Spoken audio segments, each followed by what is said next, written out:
Welcome to our weekly study session for Saturday, January 8th, 2022. This is our first session of the new year.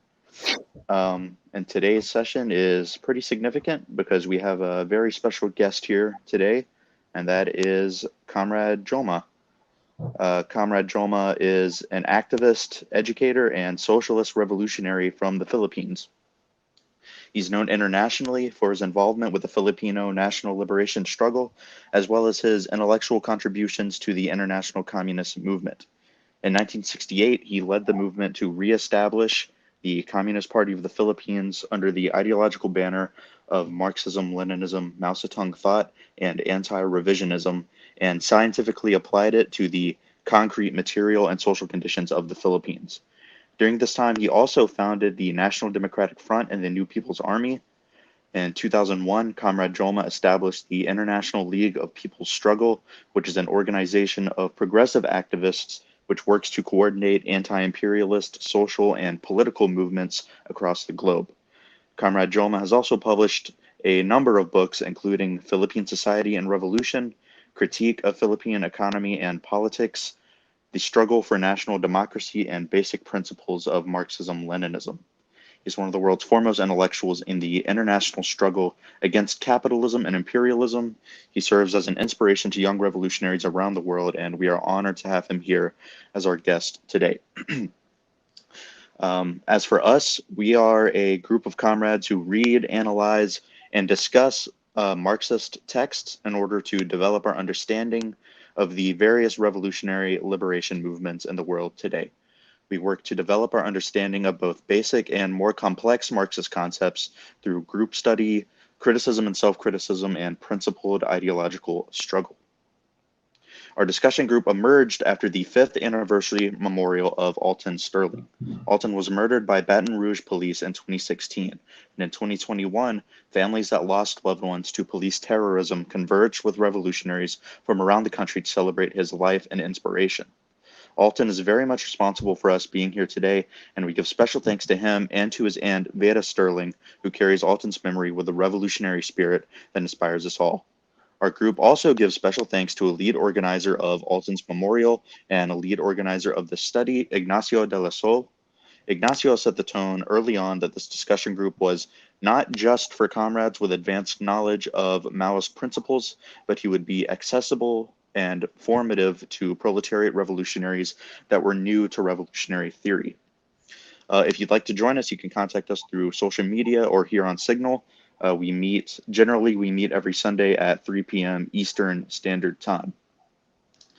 We do have a few rules and expectations that we would like our guests to adhere to while Comrade Joma is speaking. Please keep your microphone muted so we can hear Comrade Joma's answers. If Joma has the time, at the end of our initial questions, we're going to go through some follow-up questions that comrades may have, and you can submit those in the live chat here on Jitsi. But please keep in mind that we likely will not be able to get through all of them. The moderators do reserve the right to remove participants who may send inappropriate questions or who violate the rules. And lastly, please just generally be courteous and respectful of Comrade Joma throughout the session. And with that, I think we can just go ahead and jump right into our first question for Joma. And that is, this question comes from Comrade Mo, and the question is, what makes a well-rounded cadre? A well-rounded cadre of the Communist Party must have revolutionary integrity and devotion to the cause of emancipating the proletariat and other exploited people, and have enough ideological, political, and organizational competence to belong to a leading organ or to be a leader of a collective at a certain level of the Communist Party and any other revolutionary force led by the Communist Party. In ideology, enough competence means knowing the basic principles and methods of the theory and practice of Marxism, Leninism, Maoism. In politics, it means knowing the general program of the party and how to arouse, organize, and mobilize the masses. In organization, it means knowing the principle of democratic centralism and how to apply it. Thank you, Comrade. Our second question, which also comes from Comrade Mo, is what are the limitations of the United Front and what are the positives of building United Front work? Think of the United Front as an instrument of expansion rather than as a concept or rule of limitations. If you compare the scopes and sizes of the three magic weapons of the People's War, the Communist Party as the advanced political detachment of the proletariat is the smallest because the ideological, political, and organizational development of cadres and members is required. The People's Army tends to be larger than the Communist Party because the minimum requirement for membership is lower, and the United Front tends to have the largest mass following under the various forces that are allied or coalesced.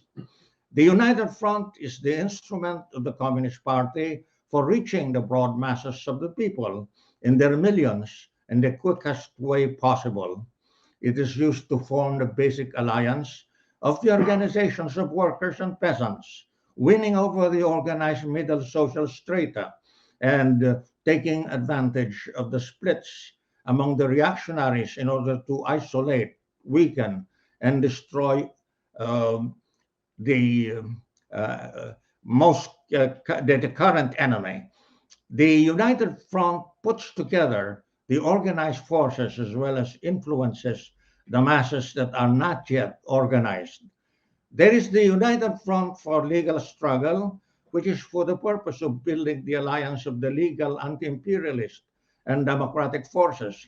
And there is the United Front for Armed Struggle, which is for the purpose of building the alliance of the various forces to fight and overthrow the enemy, which may be the reactionary ruling system in the Civil War or a foreign aggressor in a war of national liberation. Thank you, Comrade. Our next question asks, what are Comrade Joma's thoughts on which classes will be part of the masses in an imperialist country compared to semi-feudal and semi-colonial countries? In what you can observe now in the imperialist countries or most developed capitalist countries, the blue collar and white collar members of the industrial proletariat constitute the largest mass. The farm workers and the rich farmers are far smaller in number than the industrial proletariat. The urban petty bourgeoisie and middle bourgeoisie are conspicuous, but are far less in number than the industrial proletariat. In the countryside of the industrial capitalist countries, there is no great mass of poor peasants as in feudal and semi feudal countries, but there are some rich farmers who cultivate their own land and farm workers hired by agri corporations. The rural population has become a small part of the national population, often no more than 25%. Agriculture has the least share of national employment, 5% or even less. And of course, the monopoly bourgeoisie is the smallest class in an imperialist country, but is the ruling class and is the wealthiest and extracts surplus value from the workers. Thank you for that answer, Comrade. Our next question asks, what keeps the Filipino revolutionaries continuing to fight despite heavy losses and gains? From 1969 to the present, the general trend of the armed revolutionary movement in the Philippines has been to grow in strength and in despite some amounts of losses at certain times, either due to the enemy's campaigns of military suppression or serious errors instigated by renegades. Despite the lack of cross-border advantages due to the Philippines being an archipelagic country, the CPP and NPA have done very well in self-reliantly carrying out the strategy and tactics of People's War and waging guerrilla tactical offensives against the weakest points of the enemy and thereby accumulating armed strength as well as political strength. The Filipino revolutionaries keep on fighting because they have a just cause in the struggle for national and social liberation against imperialism, feudalism, and bureaucrat capitalism. They are led by the proletariat, which is the most productive and progressive class, and are guided by the theory of Marxism, Leninism, Maoism. They carry out the People's Democratic Revolution through the strategic line of protracted People's War. They have been able to cause the overthrow of the 14-year Marcos fascist dictatorship and frustrate all the strategic campaigns of military suppression launched by post-Marcos regimes, from that of Aquino to that of Duterte. The CPP started with 100 cadres and members in 1968, and now these number 150,000 nationwide and are deeply rooted among the toiling masses of workers and peasants. The NPA started with only 9 automatic rifles and 26 inferior firearms in Tarlac province in 1969 and is now in the thousands in more than 110 guerrilla fronts in 74 provinces out of the 81 Philippine provinces. The revolutionary mass organizations and the local organs of red political power encompass millions of people. The enemy grossly underestimates the size of the NPA as being only around 4,000 at the most, and belittles even more the tens of thousands of members of the People's Militia and the hundreds of thousands in the self-defense corps of the revolutionary mass organizations.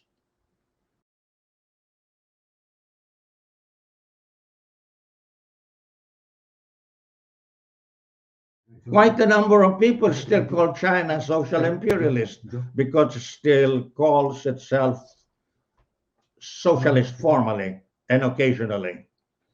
But it has become a full-fledged monopoly capitalist country since the Dengist counter-revolution and overthrow of the proletariat in October 1976 through the expulsion from the Chinese CP, tens of millions of uh, cadres and members who had supported the great proletarian cultural revolution and consequently the full-scale and rapid capitalist restoration through capitalist reforms and integration with the world capitalist system in 1978.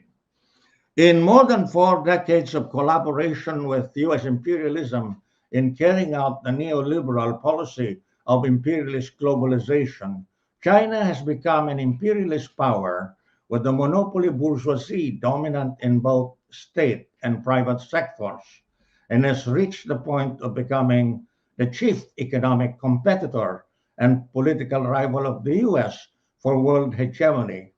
The US has accused China of manipulating trade and financial policy and stealing technology from US companies and research institutes and has decided to decouple from China in a belated attempt to weaken it economically, politically, and militarily. China has flagrantly acted as an imperialist power towards the Philippines and the Filipino people by taking over maritime features in the West Philippine Sea, building artificial islands, and turning them into military bases in violation of the sovereign and maritime rights of the Philippines, the UN Convention on the Law of the Sea, and the 2016 judgment of the Permanent Arbitration Court in favor of the Philippines against China. So that's how Chinese imperialism concretely impacts on the Philippines. In its imperialist interest, China has prevented the Philippines from availing of the rich mineral and marine resources worth many trillions of dollars in its own exclusive economic zone and extended continental shelf. Filipino fishermen are often prevented from fishing in the West Philippine Sea, and the Filipino people are deprived of a large part of their seafood requirement. Thank you for answering that question, comrade. Moving on to our next set of questions here. Why is it important for the party to take a hard line stance on anti revisionism? It is important for the CPP and all genuine Marxist-Leninist parties to take a resolute stand against modern revisionism because it is a bourgeois ideology masquerading as socialist. The Great October Socialist Revolution was successful because Leninism exposed and defeated the influence of the classical revisionism of the Second International.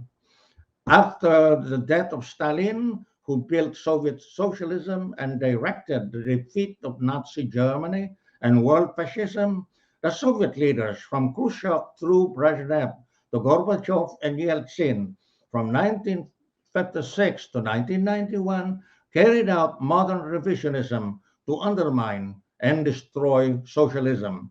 Subsequently, modern revisionism also prevailed against socialism in China. We have seen how in former socialist countries, modern revisionism has succeeded in undermining and then destroying socialism. But modern revisionism is also a subversive bourgeois ideology against the communist parties, still waging a revolutionary struggle to seize political power from the bourgeoisie and other exploiting classes. It preaches the line that socialism is achievable through the peaceful and parliamentary road and that it can prevail over capitalism through peaceful economic competition. It seeks to mislead the proletariat and people from taking the revolutionary road of anti imperialist and class struggle for socialism. No communist party that is polluted and misled by modern revisionism can seize political power from the bourgeoisie and establish socialism. And if a communist party has already established socialism in any country, it must be vigilant and resolute against the danger of modern revisionism. Lenin pointed out that after the defeat of the bourgeoisie, it multiplies its resistance 10,000-fold, and that it takes a whole historical epoch to build socialism in transition to communism. During the Great Proletarian Cultural Revolution, Mao emphasized that classes and class struggle persist within socialist society, and the proletariat must be vigilant and determined to complete its victory over the bourgeoisie. The two-line struggle continues in socialist society. Thank you, comrade. Our next question is, what forms might a left deviation take within the context of the party's political line?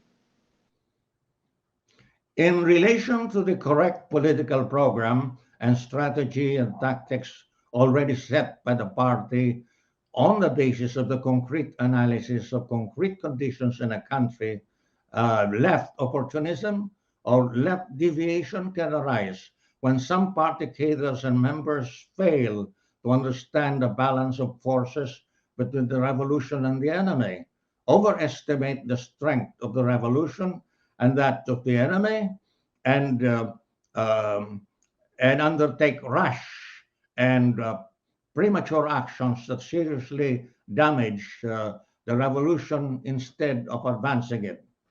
The adventurist or putschist mentality comes from petty bourgeois subjectivism and lack of discipline. In very simple terms, um, the the adventurists try to make the offensive before the masses are ready to carry out the offensive.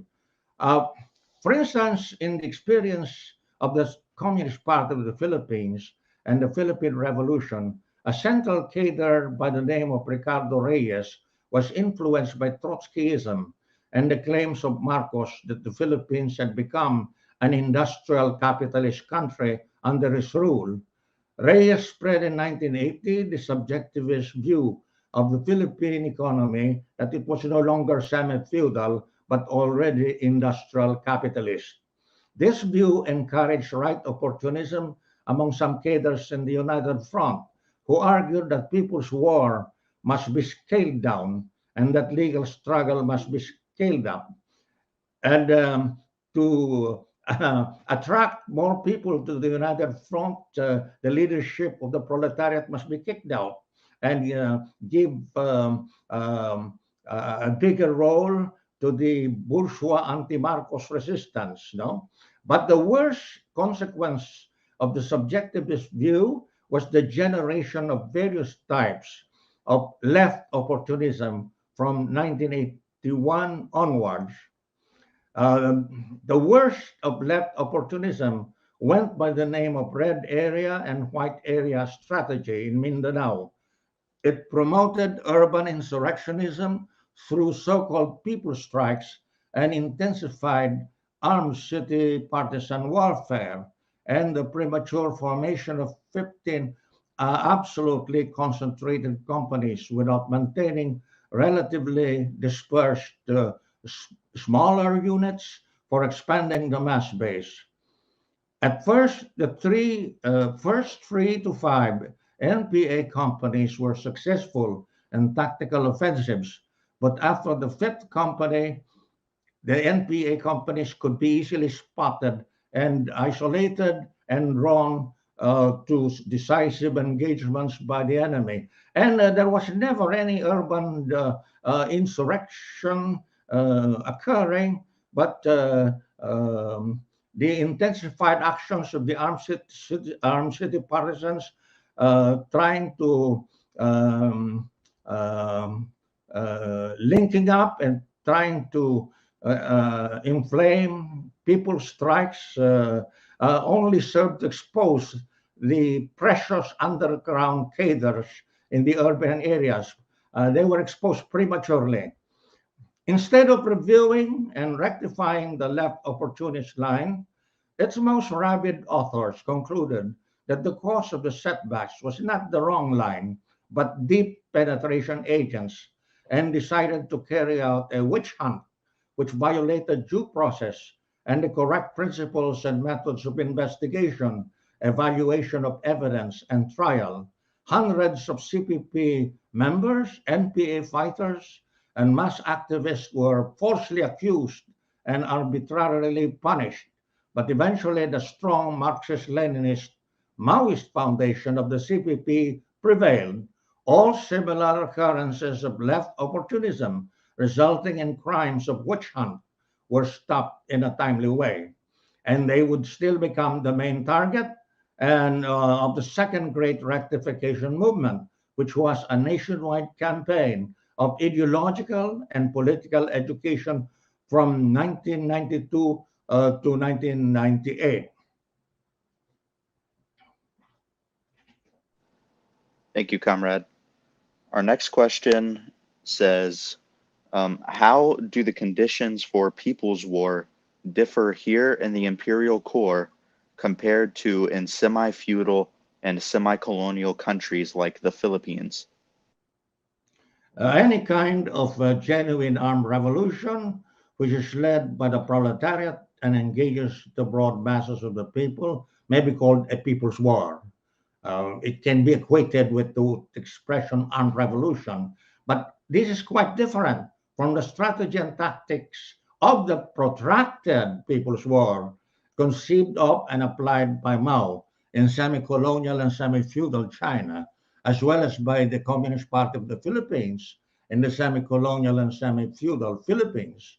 Mao pointed out that this kind of society is in chronic crisis and people's war can be started at any time by using the strategic line of encircling the cities in the countryside to accumulate armed and political strength over a protracted period of time and by going through the probability course of the strategic stages of defensive, stalemate, and counteroffensive.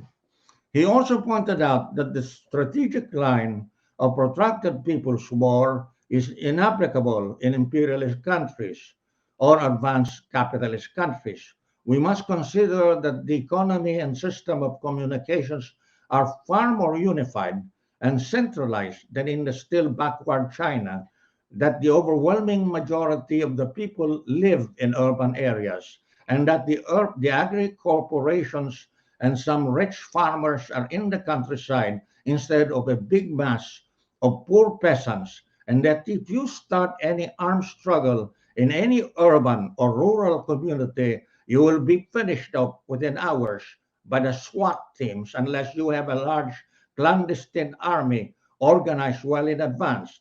And the imperialist army is already in the process of disintegration as in the October Revolution in Russia. However, there are infantile Maoists. They preach that protracted people's war can be started anytime in any of the advanced capitalist countries. But even after decades of their prattle, they have not started any armed revolution anywhere in the capitalist world. Even the revolutionary international movement, Dream, which had believed that a world war would break out in the 1980s and would generate partisan warfare as in World War II, faded out. The so-called Gonzaloites are worse for claiming that protracted people's war is the greatest contribution of Mao, and that Gonzalo was the one who synthesized and elevated Mao's revolutionary theory and practice to Maoism as the third stage of development after Marxism and Leninism. Thank you, comrade. Our next question comes from Comrade Ignacio, and it is, what are key lessons Chicanos can learn from the Philippines to apply in our struggle for national liberation? It is unfortunate that by launching a war of aggression against Mexico, the US was able to obtain in exchange for 15 million US dollars under the Treaty of Guadalupe Hidalgo, more than 500,000 square miles or 1,300,000 square kilometers of land from Mexico and expanded U.S. territory by about one third. The territory grabbed included the states of New Mexico, Utah, Nevada, Arizona, California, Texas, and Western Colorado.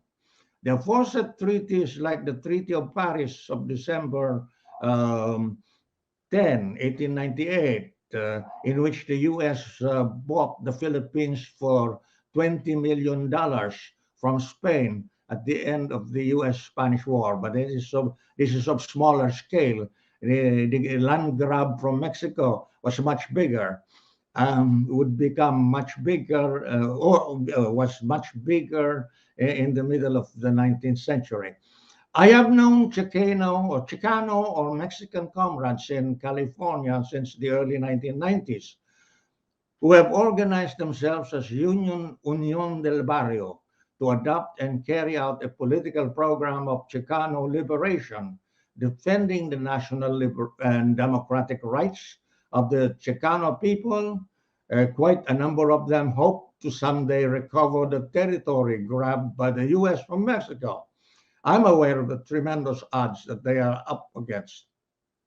They face a gigantic imperialist power like the US, which invokes the 1848 Treaty of Cession, collaborates with the reactionary classes and government of Mexico, and has allowed people of various nationalities to stay in the former territory of Mexico and overwhelm in number the people of Mexican ancestry. Conditions for Filipinos in the Philippines are entirely different from conditions of Chicanos within the present USA.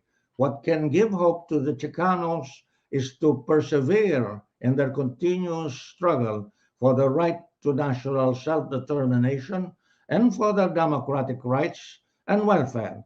Develop solidarity with other oppressed peoples like they did with the Filipino farm workers in California in the middle of the 1960s when they conjoined in strikes and formed the United Farm Workers Union, always despised the land grab done by the US at the expense of the Mexican people and contribute to the further strategic decline and possible disintegration of the imperialist USA in the future.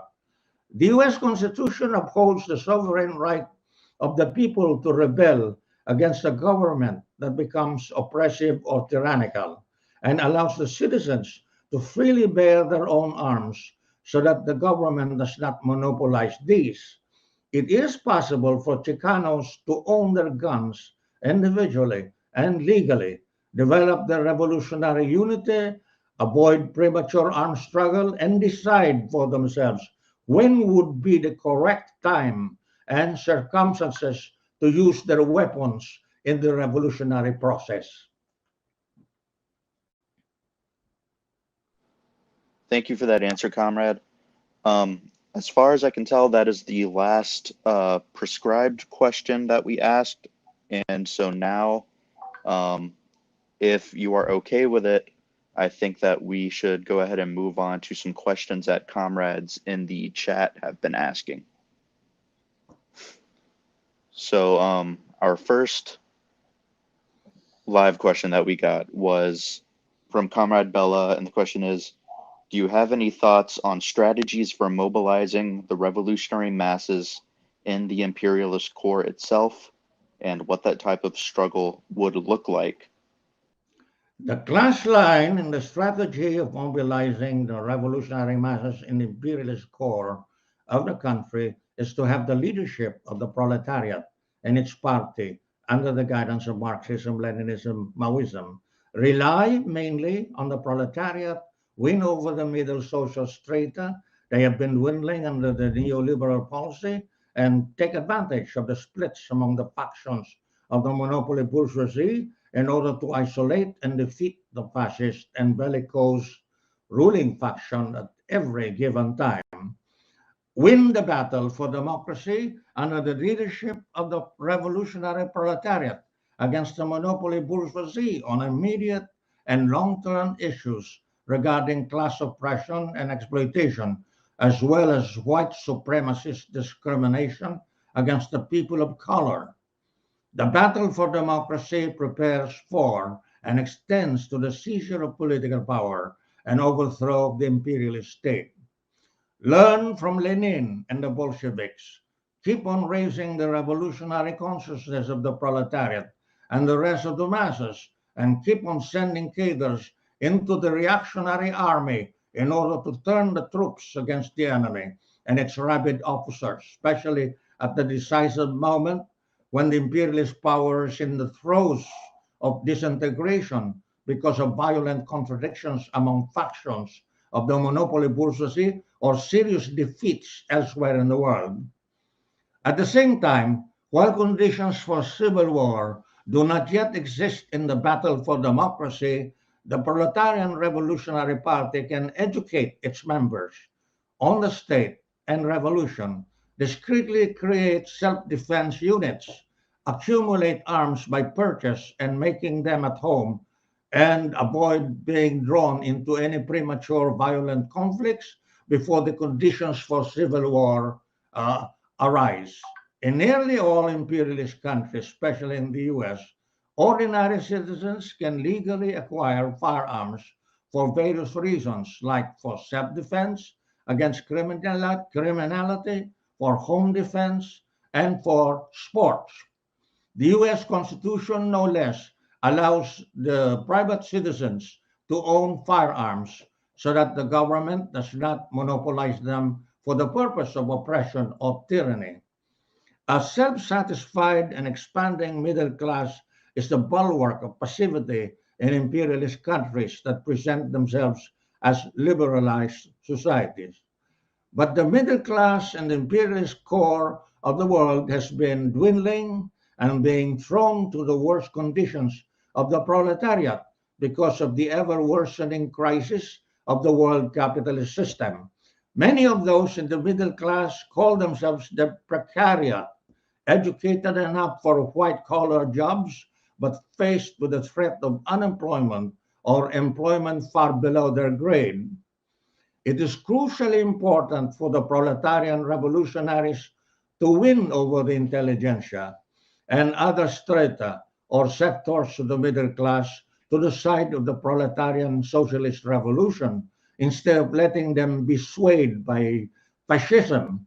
The Communist Party needs progressive allies from the middle class ranging in character from the anti-imperialist and anti-fascist left liberals to those who are close to being recruited as proletarian revolutionaries. To be able to run effectively the future socialist society, it will be necessary to re-educate the middle strata of the capitalist system and avail of their various competencies. Thank you, comrade. Our next question comes from comrade Pacomio, and they ask, Lenin and others have argued that the super profits generated from imperialism can be redistributed to some working classes of the imperialist nation, creating a bourgeoisified proletariat. In your experience and struggle, has this thesis held? What are the implications of this and how might it be overcome? It is not true that the working class, there is an exaggerated view of the so-called third worldist in the US that the entire American working class is labor aristocracy. I've always disagreed with that viewpoint because there is always the crisis of overproduction afflicting the US capitalist system. And you see, when they had this problem of stagflation, and they could not solve it either by stimulating the economy or by reducing or by using the interest rates to control expansion. Well, they could not solve the problem because the problem was that those capitalist countries devastated in World War II, like in Europe and Western Europe and in Japan, they had already recovered. So the old problem of the crisis of overproduction since the time of Marx was afflicting the system. So what did the U.S. do? It adopted the damned policy of neoliberalism. Um, the neoliberalism is the complete opposite of the classical liberal theory. At least Adam Smith recognized that material values come from the labor power of the working class. But, neoliberalism denies that, no? It means neoliberalism, the basic proposition neoliberalism is that the bourgeoisie must have as much capital as it should have, supposedly, in order to create the jobs, and grow the economy. And then, so what does neoliberalism do? Provide all possible capital in the hands of the bourgeoisie, cut back on taxes on the bourgeoisie, liberalize investments and trade, privatize profitable public assets, and denationalize economies outside of the capitalist countries, so on and so forth. So what do you have now? You have a few billionaires in control of 60% of the economy. So the capitalist system has become more rotten.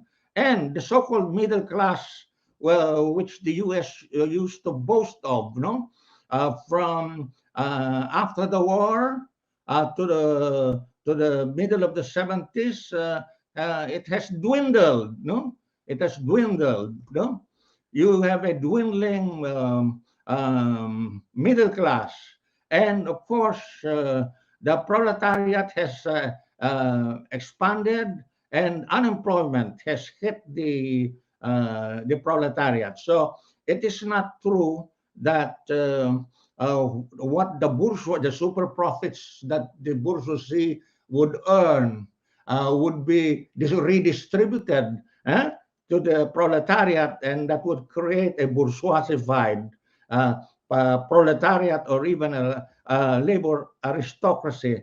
Right now, you have a working class that is very much oppressed, exploited, disadvantaged. And yet, because of revisionism, uh, you can trace to the revisionism in the Soviet Union down to the dominance of revisionist parties in the US and in Europe, continuing to weaken the proletariat. So you really need a communist party that is guided by Marxism, Leninism, Maoism, capable of criticizing not only capitalism itself, but how revisionism is used to disarm the proletariat and give them false illusions. At the moment, the working class parties or the communist parties in Europe and in the US and other advanced capitalist countries are weak, and they have become susceptible to the propaganda of the monopoly bourgeoisie exactly at this time that they're suffering so much. And um, even the so-called neo-fascist groups have been promoted and financed in advance by the big bourgeoisie to continue um, uh, having the initiative over the revolutionary proletariat. So there are conditions now to develop the revolutionary proletariat under uh, Marxist, Leninist, Maoist parties. So there's that tough job to be performed by the Maoist parties. And this notion that super profits made by the billionaires of the world capitalism will be redistributed, that's a silly idea, outrightly obvious, which must be debunked. And it also shows these wrong ideas also indicate that there's a lot of work to do in order to revolutionize the consciousness and activity of the proletariat. Thank you, Comrade. Our next question comes from Comrade Ignacio, and they ask, does Comrade Joma think the lumpen proletariat in the most developed capitalist imperialist countries can play a historically different revolutionary role alongside the proletariat, specifically in regards to the US, where there is a mass lumpenization and incarceration? Well, with the proletariat suffering a lot and a big number of them becoming homeless, jobless, and so on, they're out in the streets. And with the time lag between developing a revolutionary party of the proletariat and the existing conditions where, the bourgeoisie, the big bourgeoisie, and the revisionists have had so much influence on the working class. There's a time lag, no? So you will, the proletarian revolutionaries guided by Maoism must do a lot of catching up because much of the proletariat is being lumpenized, no? When you lose your job, your home, and so on and so forth, you can easily go into lumpen proletarian activities. You can even resort to criminal activities. No, so there is a gap. The communist parties, we must accept that in the U.S., in North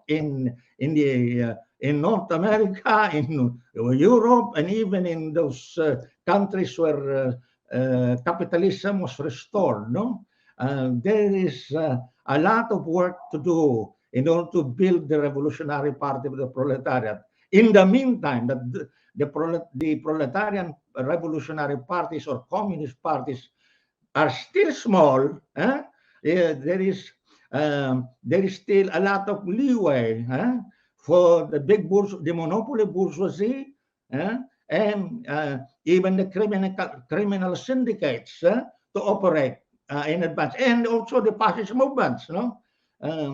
You must remember that the big bourgeoisie in the world are still comfortable, because they are not yet sufficiently uh, threatened, no? by real, genuine communist parties with big mass followings. Since the collapse of the Soviet Union, you will notice that um, the more than 95% of the violence has come from the imperialists, the real terrorists. After 1991, who did the attack? On Iraq, and then after the 9/11, the United States and its allies were monopolizing all the violence. The revolutionary movements in India and the Philippines, uh, and Colombia, and for a while in Peru in the 1980s. Those are small in relation to the counter-revolutionary violence of the imperialist powers.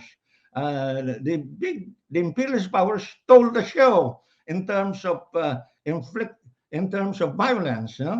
Um, uh, think of the endless wars launched by the U.S., especially since after 9/11. So you must consider this, that uh, there is a lot of work to be done by proletarian revolutionaries in order to catch up. The conditions are there, and we have seen the series of uh,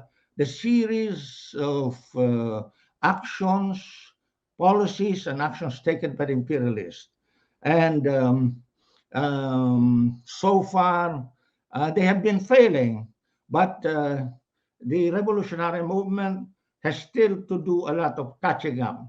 The classic anti-communism of so-called uh, free enterprise capitalism just after the war. So that was gone. It was replaced by, it was added to it was neocolonialism in order to extract super profits from the former colonies and from the semi-colonies. And then that would be followed by neoliberalism, coinciding with revisionism in the big socialist countries, which proved to be successful in destroying the power of the proletariat. Then after that, neoliberalism. Neoliberalism has been running for the last 4 decades, and it looked like it was very successful for the imperialists, but it has begun to unravel, to fail. So this is now the correct time for the proletarian revolutionaries who follow Marxism, Leninism, Maoism to do their best in order to catch up, because the conditions of oppression and exploitation are crying out for revolution. And the people are strongly desirous of revolution because they suffer a lot from the worsening conditions of the crisis of the world capitalist system, and the escalation of oppression and exploitation. Thank you, Comrade. Our next question is Comrade Joma familiar with Huey Newton's ideas of intercommunalism? And if so, what are his thoughts? Yes, I'm sufficiently acquainted with the ideas of Newton, and intercommunalism is a good idea in that, you have the solidarity of various communities, and there is a reliance on the capabilities of those communities and on their cooperation in order to build a revolutionary force to challenge the ruling system. So I would agree with these ideas. No, I may not agree with the Black Panthers showing off too much what little firepower they had. No, it was heroic to show to show their determination to use firepower against the ruling system. But you have a reactionary force like in the U.S. you have a reactionary force like this one, the opposite uh, the revolutionary blacks, this Nation of Islam, no? They have been quite clever in accumulating arms in the name of community self-defense. Huh? So they are reactionaries, but they know how to use the U.S. Constitution, the legalities in order to justify the holding of arms. In the Philippines, um, aside from uh, before the New People's Army was founded, the proletarian revolutionaries who were determined to build, rebuild the Communist Party, um, did two things in order to bring about uh, an armed strength. Well, one was to um, develop relations with the remnants, with the good remnants of the Old People's Army. Huh? The Old People's Army that started with the army against Japan. There were these remnant groups interlocked. At the same time, uh, the uh, the proletarian revolutionaries based in Manila on their own um, uh, stole arms from armories and bought arms from these makers of homemakers of weapons of firearms, the Paltik. So there were 36 or so, or even more, a little bit more firearms when the NPA was formed. No, and there were not all those firearms acquired by purchases and by stealing from armories uh, are actually included in the figure of 35 firearms, 9 plus 26. There were more, a bit more, a bit more. I'm telling you that you cannot suddenly have an army. It takes an army to beat the imperialist army, and there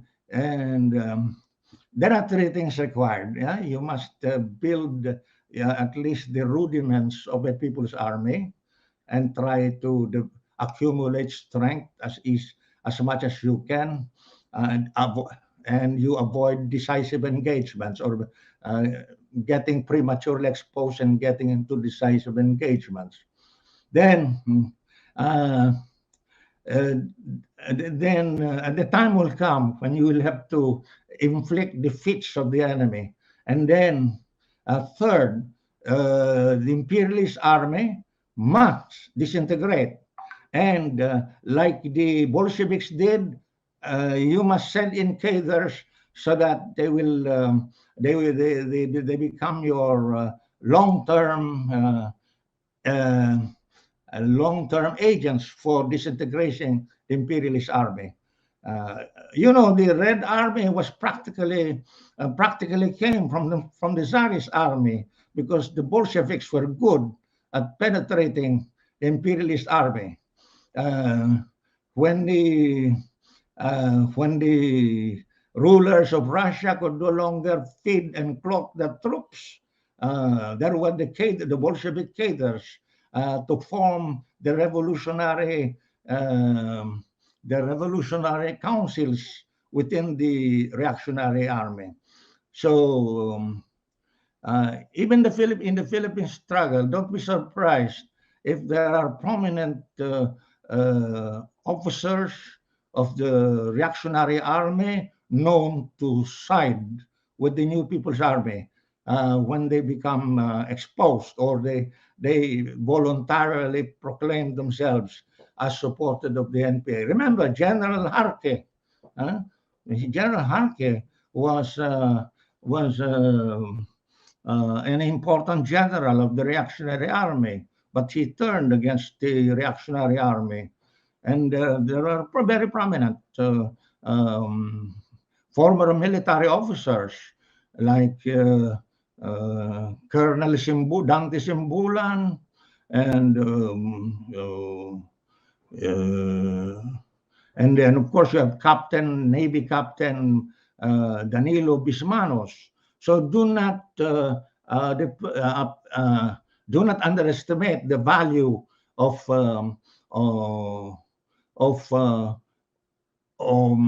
doing work within the reactionary army. So anyway, that's going. That is straying already about how to rely on communities and um, inter and then in the combination of communities. You know, I made a statement a while ago that you have to be careful about starting any armed clash anywhere because the SWAT is ready to SWAT you and to SWAT a small armed group in just a matter of minutes or a few hours. No? But you know, you will observe that there had been protracted armed struggles in Ireland and in the Basque area. That's because the community, there is a continuous community. Uh, um, but in mixed up areas um, where it would take more revolutionary mass work and more time to do it, uh, you cannot escape the burden of real hard work in mass work in communities. Okay, I suppose uh, I have done my best to answer the question. Yes, that was a great answer. Thank you, comrade. Our next question comes from Comrade Ernesto, and they ask, how can Chicanos and the imperialist core develop greater solidarity with our Filipino comrades and others worldwide in the struggle to overthrow imperialism? You know, there is already a big number of Filipinos and other Asians in the in the territories grabbed from Mexico. And so, from my personal knowledge, I know that there are various communities, cities, there are cities where there are large communities of Filipinos and Chicanos. For instance, San Diego, you know, Filipinos, and you know, Filipinos in San Diego are often associated with the U.S. Armed Forces. You know, that's the biggest employer, and so you know, and they are not satisfied with with U.S. imperialism, even if they they can easily find common cause. And then, of course, as I have pointed out, the farm workers, uh, Filipinos and Chicanos combined in the from 19 from the mid 1960s. The United Farm Workers Organization is still the biggest, and it's an association of Chicanos and Filipinos. So I think the Chicano comrades can do a lot to um, can do have a lot to do in order uh, in order to expand and consolidate the relations of the Chicanos and Filipinos. And mind you, um, uh, there are um, there are uh, Filipino communities starting from earlier centuries. You know, the Spanish colonialists used to have Filipino rowers in the galleons, no? And many of these Filipinos would escape, no? And they would form communities or become absorbed by Mexican and Indian communities. So there are Filipinos um, in California and parts of Nevada and Texas uh, who have been in the United States since as early as the 18th century.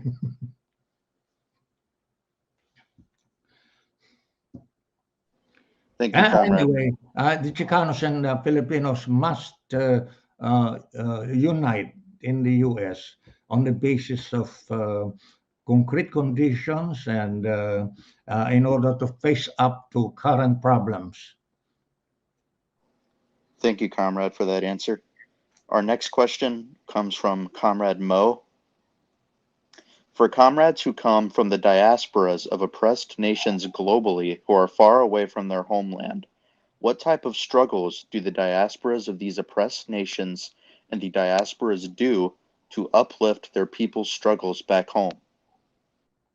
Well, I think for what we um, Filipinos do is to urge uh, Filipinos in the diaspora to um, uh, raise their consciousness, get organized and mobilized in order to uphold, defend, and promote their rights and welfare. No, but at the same time, they should link up with the host people and other migrant people. So they should not be just be nationalist.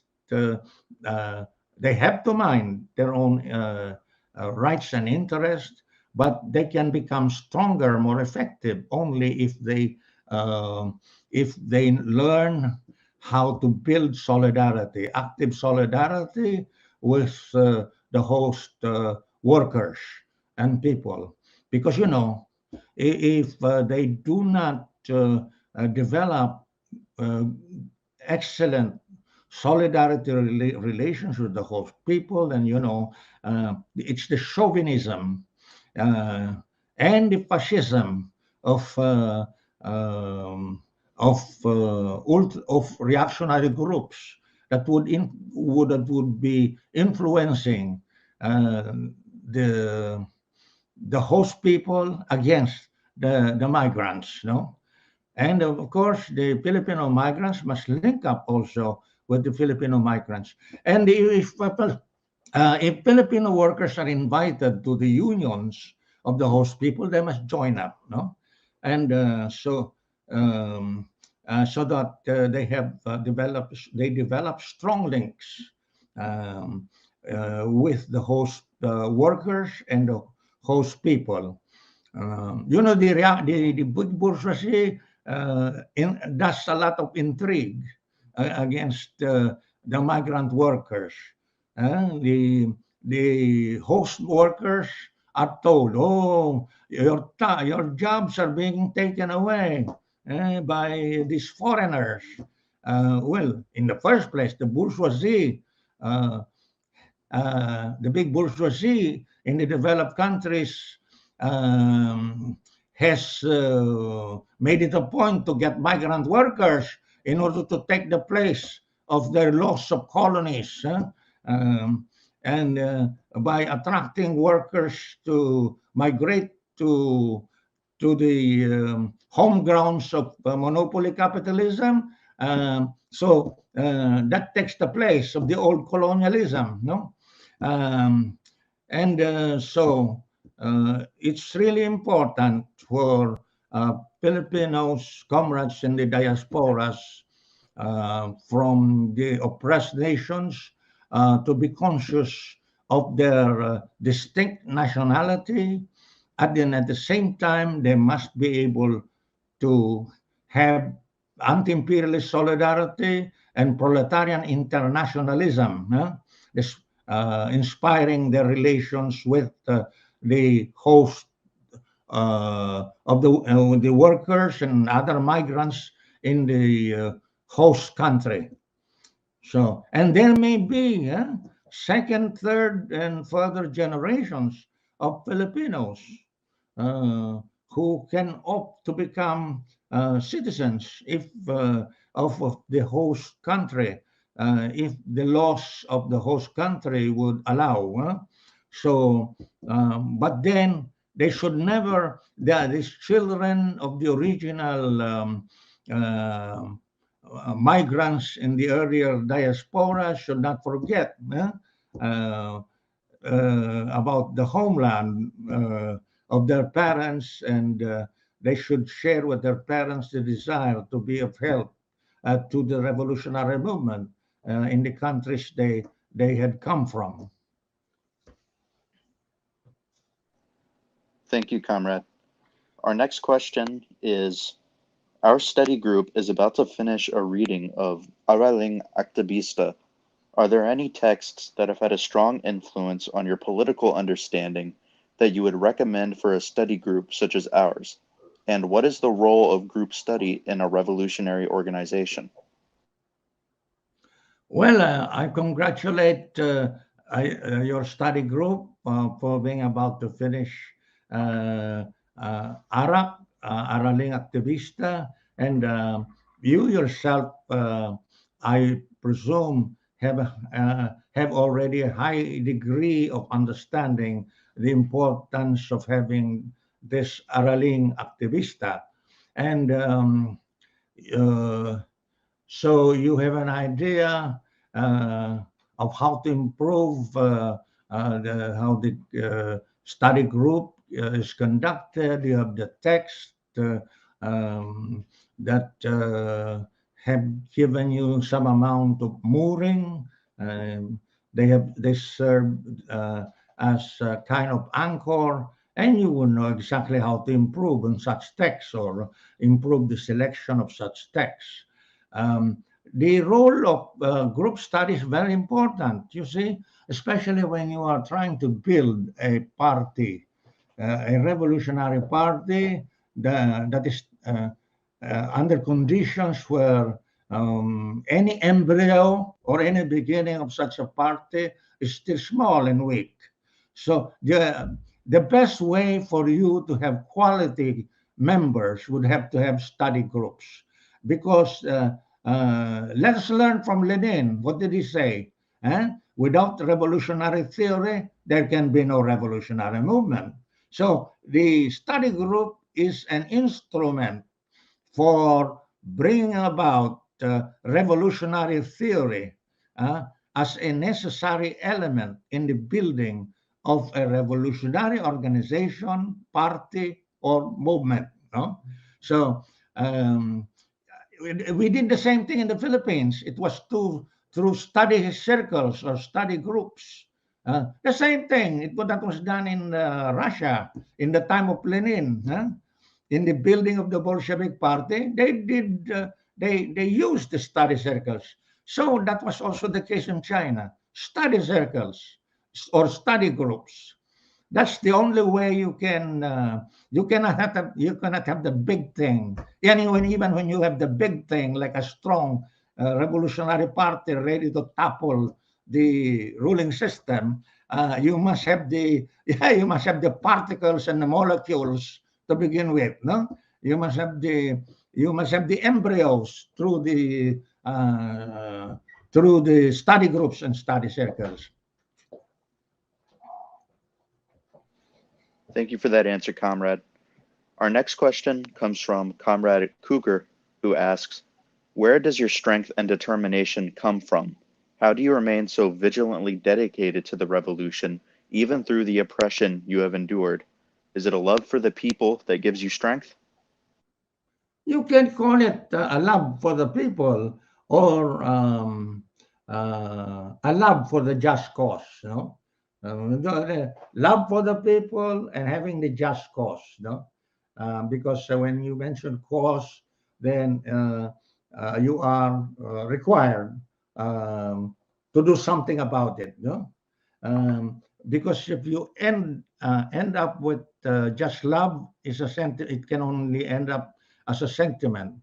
But when you speak of a cause for the love of the people, then you are required to do very concrete things in order to bring about revolutionary change. No? So you don't just have a desire, a love for the people, and you don't just have a cause. You have to, but when you mention a cause, then you know that you have the people to rely on and the means to be able to develop the instruments for advancing uh, the people's revolutionary struggle and for seizing political power from the bourgeoisie. In my case, it's true. The love for the people uh, and the recognition of the just cause and uh, the joy, including the hardship of developing the means to advance the revolution and defeat the enemy. The challenge is also important. No? If you are not challenged, love is good. It's a kind of giving, recognizing something that you can give to the people, but it can just be a desire. No? Then recognition of the just cause is you begin to think of what people and what forces and what means you can devise. But the challenge drives you. Uh, it drives you every day. Uh, that's what Lenin observed of Stalin, no? That guy really, Lenin himself spent every minute of his life thinking of revolution. But when he met Stalin, he also noticed the same characteristic, always thinking of how to advance the revolution. they, if you are not challenged, you might as well become, you will tend to become passive, no? Let things be. No? When you are challenged, you're always finding a way how to advance things. Okay. Thank you, comrade. Um, and with that, we seem to be approaching about 90 minutes. So we want to take this opportunity to ask our final question from all of us. Dear Ka Joma, are there any last words of wisdom for us as a study group? Well, my last word would be I hope that I have contributed to you some bit of enlightenment through our exchange.